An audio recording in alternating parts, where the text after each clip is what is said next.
I love HBO's Rome. This is putting it mildly. I adore it. I think it's the most amazing TV series ever created. I watched the whole of it in like several days, and I keep rewatching it all the time.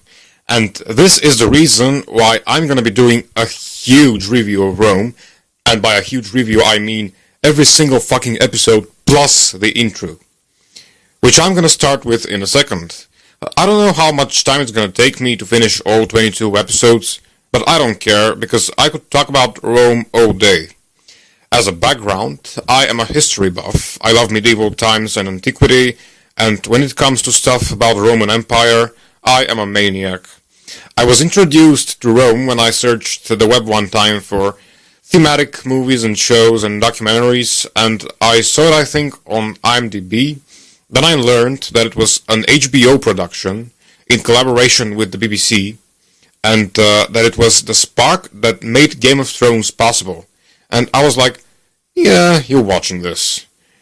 And it may seem weird that I didn't know it existed earlier, but for a time I'd stopped caring for any screen versions of my favorite historical periods because I'd gotten sick of all the romantically biased crap that they were showing, like the soap opera versions of Cleopatra and Spartacus, etc. But I came across Rome, fortunately, and my hopes rose up from the ashes. And there were some more things that I wanted to say in this introduction, but I forgot what they were, so this is no problem, because I'm gonna sprinkle this whole thing with occasional praise remarks. Okay, bearing this nerdgasmic speech in mind, let's start with the first part of my Rome review, which is, let's see, the intro to Rome. First of all, great music. Authentic sounding, and here's what made me fall for the production initially. They used clothing, makeup, musical instruments that are close to the historical period, meaning like authentically crafted with the real materials and via real methods.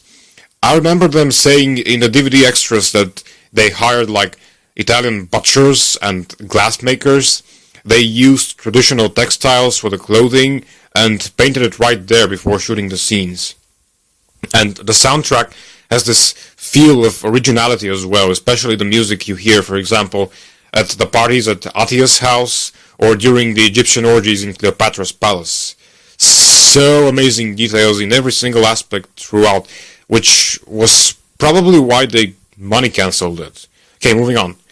Next thing I really liked, we see the graffiti on the walls, which are like modern city graffiti. And this represents a realistic view of Rome, you know, with no romantic interpretation whatsoever. And there's dicks and sex all over the walls, which is actually legit, since polytheism didn't restrain sex, and just the opposite.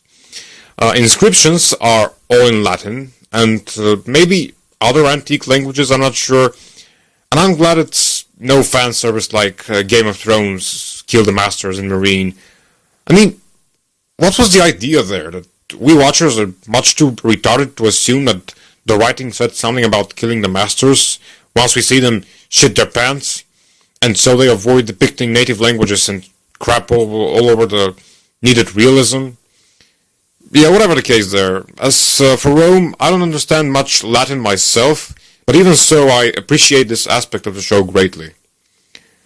Okay, so there are probably much more symbolic images engraved in the intro than I can grasp myself, but the one that I did spot is awesome.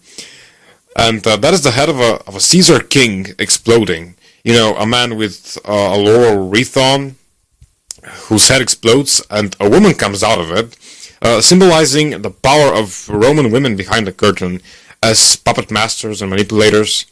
I might be mistaken, though, gotta stress that again, because I think there was a similar myth about the birth of Athena, and this might be a depiction of that. But whatever, I just like speculating, and Rome makes me fucking speculate. We also see the Roman she-wolf from the myth of the creation of Rome of the Seven Hills, and I'm not quite sure this is accurate, because I think I read somewhere that this symbol was not yet taken up during the time of Caesar or something, and the she-wolf was actually Etruscan initially, but I'm not sure, so I'll just leave it at that. Although, if this is true, I still wouldn't care because I think historical accuracy is a pretty unstable bridge anyway, and I don't think it's that much of an important factor when the story arc is so well depicted.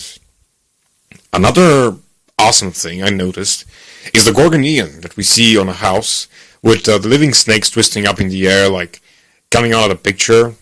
If you're not familiar, a Gorgonian is a protective amulet, a symbol so to say, depicting the head of Medusa the Gorgon from Greek mythology. She's the ugly woman from the Perseus myth with snakes on her head instead of hair, and so hideous that she turns people to stone when they look into her eyes. The Romans, who more or less derived their culture and beliefs from Greece, used to put these Gorgonian symbols outside and inside, actually, their homes, I think, so they can be protected from evil and bad luck. And throughout the show we see a number of those, mainly in Natia's house, which is just another whole topic I could go on for hours, just blabbing about how amazing the interior and exterior sets in this show are. And then toward the end of the intro, we also see a shot of the huge and epic Roman calendar, which is just so amazing, with the little animal figurines they kinda shove into the walls for each month. I'm not that familiar with such details, so I want to point that out again, but it still is amazing. There's something about old stuff Roman that makes me go nuts. So, this is the intro. Next stop, episode 1, The Stolen Eagle. I'll be looking at all my favorite scenes, characters, lines, and all stuff geeky, and oh yeah, this review definitely falls into the geek category, because as you may have noticed a little bit, I fucking love Rome. So thanks for watching, again, if anyone ever sees this, and if you want to discuss, hit the comments.